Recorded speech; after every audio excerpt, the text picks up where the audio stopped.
The cast was then given to Richard Neve of the University of Manchester in England, one of the world's leading forensic artists, to recreate her features.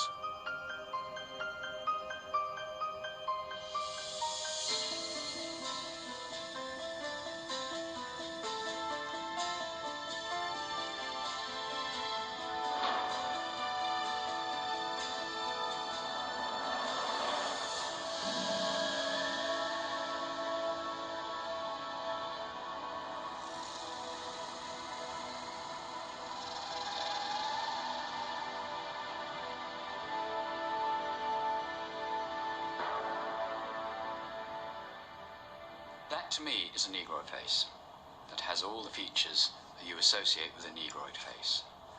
The proportions of the face, it doesn't say anything about it being a Mongoloid. Now watch this. Luthia belongs to a race found historically along the rim of the Indian Ocean,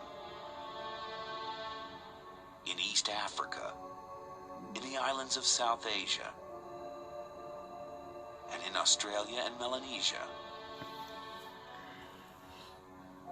Afro-Asiatic. Was this then the face of a first American? So I skip it. Watch this. In one rock shelter, Graham Walsh has discovered a painting that is about to rewrite the history of seafaring. Look at the hedges, the war bonnets.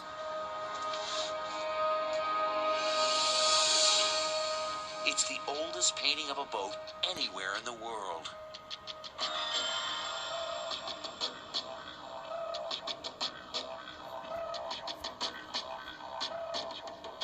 The people in the boat have got very distinctive headdresses on, and they're associated with a type of figures that we call simple northern figures that are found in this area of the North Kimberley here. They're associated with war scenes, battle scenes, where they're not using spear throwers, and so we can date that type of figure by the type of technology that they're depicted with. And it's very ancient, because the spear throwers, we've dated paintings with spear throwers on as predating 17,000 years. And that's a minimum figure. I think it will go back much, much older than that, up to 50,000 years ago. See the war bonnets. What's remarkable is that the boat seems to have been designed with a very specific purpose in mind. You can see by the type of watercraft with the high prow on it, it appears by watercraft experts, they tell me it's an ocean-going type craft with this high nose. There's no need for all the sort of high prows and that in still water. So you're looking at some sort of craft that's been used for the open sea. In this remote rock shelter is the first indication that the ancestors of the Aborigines did indeed have the technology to sail, and perhaps even to navigate the oceans.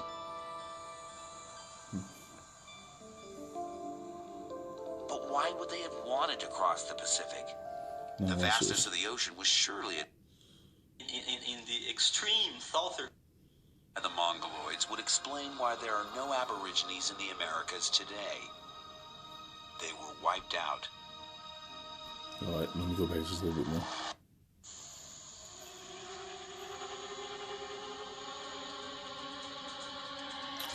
Shoot, sorry about this. All populations, they would have become the American Aborigines.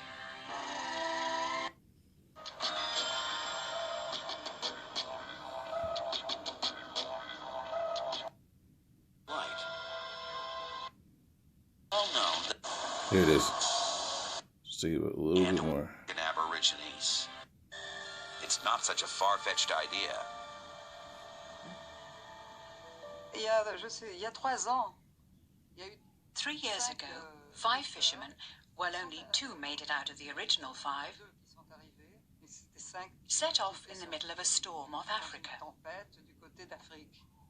They arrived here in Brazil. They decided to stay. They didn't want to return to Africa. Sure, it was an adventure, an odyssey, but they made it in just 3 weeks. They survived, and if they survived, others could have done so too.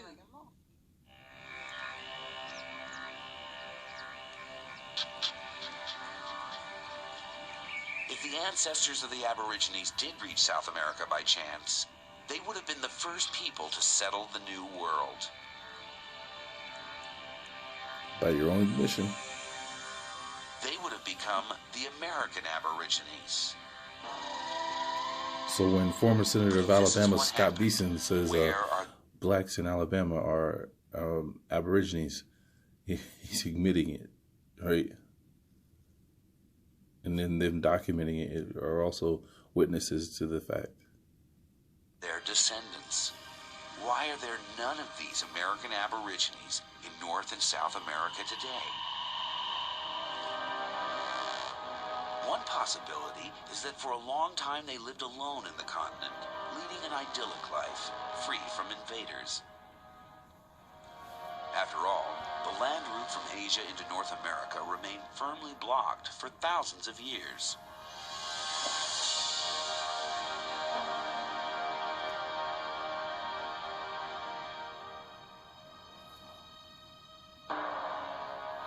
But around 14,000 years ago, the climate began to warm up.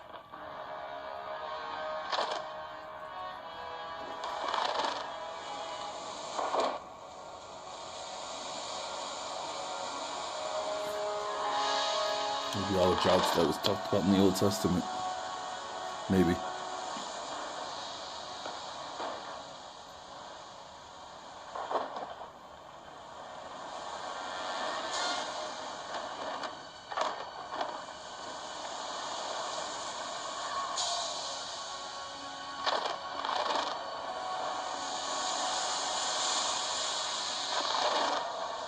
The Ice Age was coming to a dramatic end.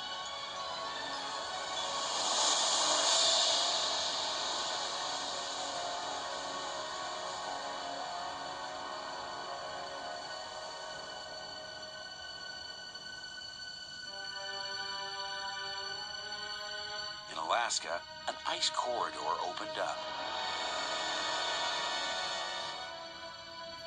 Animals took advantage and crossed through.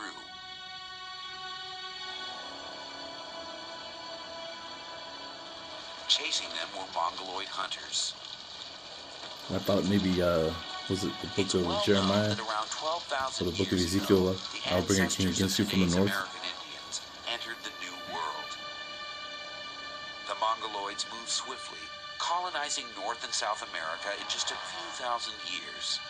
Colonization. That's precisely the time frame when scientists believe the American Aborigines begin to disappear. Could the Mongoloids have replaced the Aborigines?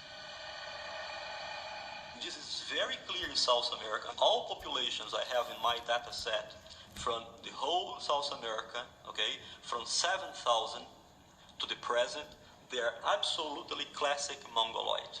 And everything I have with more than 9,000, okay, is absolutely non-Mongoloid. So I would say this replacement occurred between 9 and 7,000 years ago. Rock art experts have been studying the Brazilian paintings for clues about how that replacement might have happened. Here may be an explanation for how the American Aborigines became extinct. This scene shows several men in midair. They look as if they're flying. Oh, they look like they're bleeding. Look at that. At first, scientists assumed they reflected the playful lifestyle of the American Aborigines.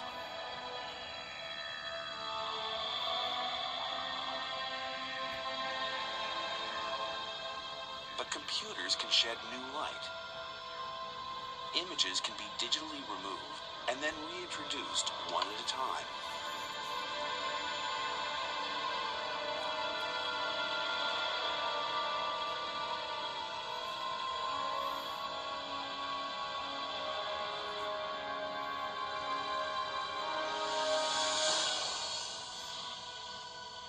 The happy flying figures turn out to be just one figure, a warrior leaping through the air to spear an enemy. A interpretação original dessa cena era uma cena de harmonia. At first, we thought this was a scene of harmony, with various figures flying through the air. Now we no longer see it as a scene of harmony, but as a scene of violence. Look at them with their bull horns. Suddenly, the meaning of the other enigmatic scenes becomes clear. Like, don't you see like those images where they wear the ram's horn or the bull horns on their head? And this, perhaps, an execution.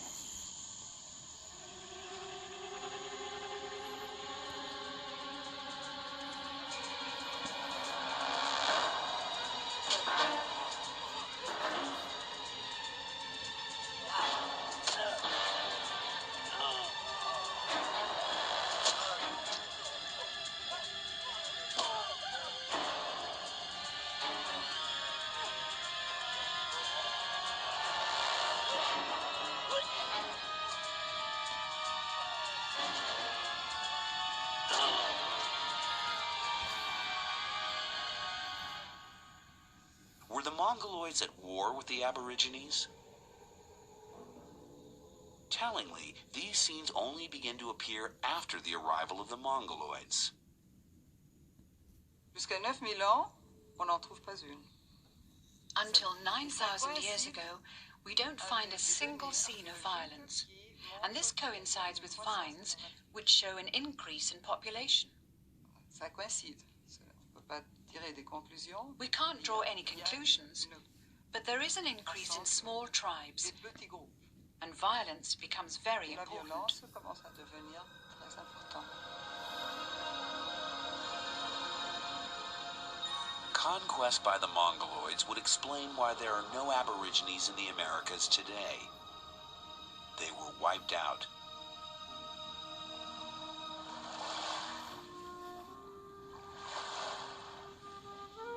Now listen to this. Listen to this here. But persecuted peoples often avoid extinction, either through intermarriage with the invader or by escaping into the wilderness.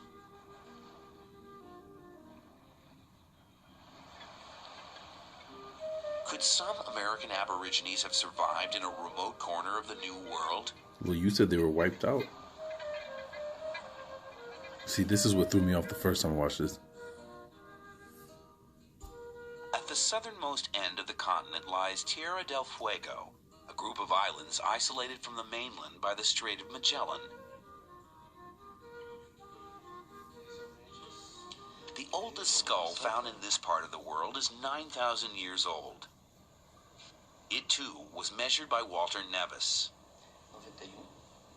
Jesus' skull also shows a strong similarity with Australians and no similarity at all with nowadays Indians or Mongoloids. Okay, so Indians even or in Mongoloids. the extreme southern cone of the Americas, okay, was inhabited by these people that has nothing to do with Mongoloids. It seems that some tribes of American Aborigines may have escaped, finding sanctuary here at the far end of South America. So what became of them? Now listen close. Where are their descendants? This is it. Listen what they called them.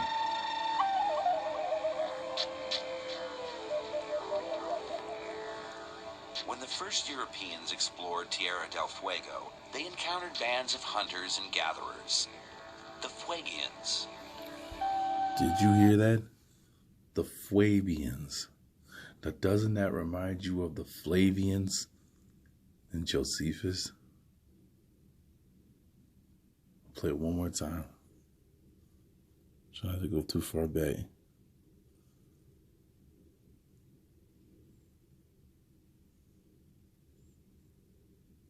Bands of hunters and gatherers, the Fuegians.